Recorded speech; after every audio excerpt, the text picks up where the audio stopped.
In this video, we'll be singing the unfiltered praise of Tales of the Jedi, one of the recent Disney series that have actually gone well. And guess what? The female characters are written well too. Dave Filoni, have my baby, please. On a serious note, please sign my left note. The first episode of this show focuses on Ahsoka's backstory. Well, the very beginning of it. Her birth and subsequent adventures in her village. Her mother takes her on a hunting tradition. Every villager, once of age 1, goes out and hunts with their parents to face death, and I fucking love it. They go out and their mother kills a Star Wars deer. Like, come on man, even the way the head pokes up, meh, I'm fine with it. Clearly the team was focused on other things. By the way, can I say how odd this art style is for a Clone Wars styled show? It's like the old quality Clone Wars before Season 7, but the backgrounds are beautifully hand-drawn. It's a really weird mix, and I'm not sure if I like it or not. I'm sure it will grow on me, just gotta give it some time. Anyways, the mother kills the deer. I mean, force cattle. Or fucking, I don't know. And whilst figuring out how to bring it back to the village, a force tiger comes up behind her. They indulge in an epic battle which results in the entire village coming out and scaring the tiger away, although the tiger takes the baby with him. We go to the tiger's cave where we find out Ahsoka is very powerful in the force, stopping the tiger from eating her by putting her hand on its nose. The tiger returns baby Ahsoka to the village and everything is happily ever after. Love it.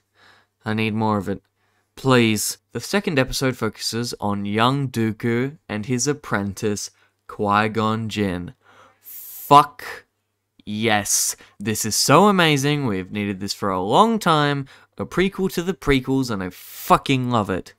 They're on a mission to get the rebels in this village to return the senator's son. They kidnap the son to try and force concessions out of the planet's senator. Once Dooku reaches the kidnapped boy, they find out that the boy feels bad for the people, seeing what his father had done to them. The senator arrives and through force attempts to take back his son, killing a lot of villagers at the same time. Dooku takes the side of the villagers to the senator's shock, and this is the audience witnessing Dooku's first doubts in the Republic, seeing the issues with it. He defends the villagers against the senator's forces, and force chokes the senator in the end, only stopping once Qui-Gon snaps him out of it. Seeing this fall to the dark side really does just give you another perspective on the Sith. His fall is almost identical to Anakin's, and it's kinda crazy. Episode 3 focuses on the travels of Dooku and Mace Windu, as they travel to a planet to investigate the death of a Jedi Master on the planet, in a supposed ambush by rebels. This episode serves as more of a reason for Dooku to swap to the dark side, as it turns out the ambush was created by the Senator's guards, with the reasoning being that the Senate kept outsourcing work from the homeland, turning the populace poor and the wealthy wealthier. We only find this out because Dooku broke protocol, which causes him to miss out on a seat in the Senate, only further encouraging his fall to the dark side. Episode 4, by far the most important episode in my opinion. In this episode, we see a fan-favourite character, Yaddle, attempt to prevent Dooku's fall to darkness. We open on Dooku, erasing Kamino from the Jedi archives. There seems to be a lot of hustle and bustle around the Jedi Temple, so Dooku asks what's going on. Turns out Qui-Gon had reported meeting a Sith Lord to the Jedi Council. They didn't believe him, but that didn't stop the gossip. After a warning from Dooku, Qui-Gon goes off to fight the Sith. Unfortunately, in the next scene we see Dooku standing under one of the only trees on Coruscant, remembering the days he used to take Qui-Gon there. Qui-Gon died to the Sith Lord, and Dooku blames the Council for not taking the threat seriously. He heads off in his ship, and Yaddle decides to follow him. Yaddle soon learns that Dooku is meeting up with a Sith Lord. Dooku complains to the masked figure that he went too far, and that he had allowed Darth Maul to kill Qui-Gon. Obviously quite upset.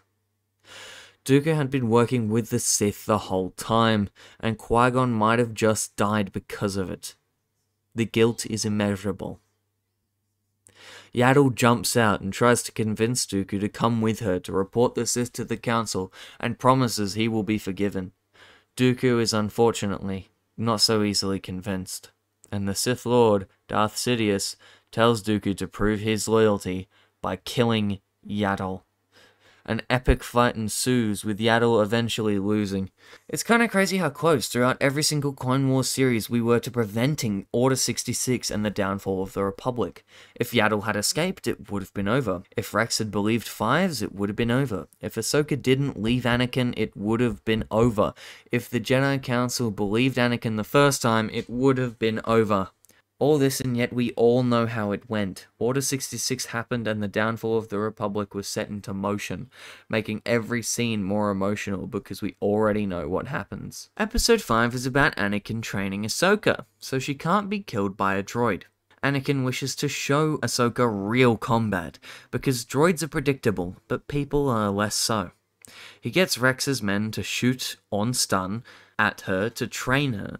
She repeatedly falls and gets knocked out by Rex's men, proving her ability to stop droids means nothing against clones. He trains her relentlessly, until it takes Rex's men at least 5 to 10 minutes to knock her out. That's all the start of this episode has to show, but it shows deep foreshadowing of what is to come.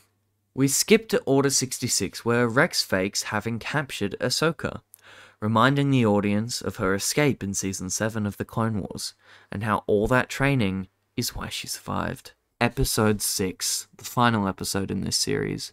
While short, it was still very impactful. Episode 6 takes place in a post-Order 66 world, where Ahsoka is working as a peaceful farmer for a village. Her secret of being a Jedi is accidentally leaked when one of the villagers is having a conversation with her, after Ahsoka used her powers to save her life. Another one of those villagers, who is a Empire supporter, was eavesdropping and reported Ahsoka to the Empire. An Inquisitor burns down the village in search of the Jedi. Just look at this imagery, the background, the drawing. It's fucking immaculate. This art is amazing. But just look at the contrast between the 3D and the 2D. You can really tell, but it's still beautiful. After finding no one, he goes to kill the boy who reported it. Ahsoka shows up and the stage is set for a final fight. Ahsoka is weaponless, dodging the Inquisitor's attempted attacks, when she grabs the lightsaber and decapitates him, rejoining the fight against the Empire once and for all.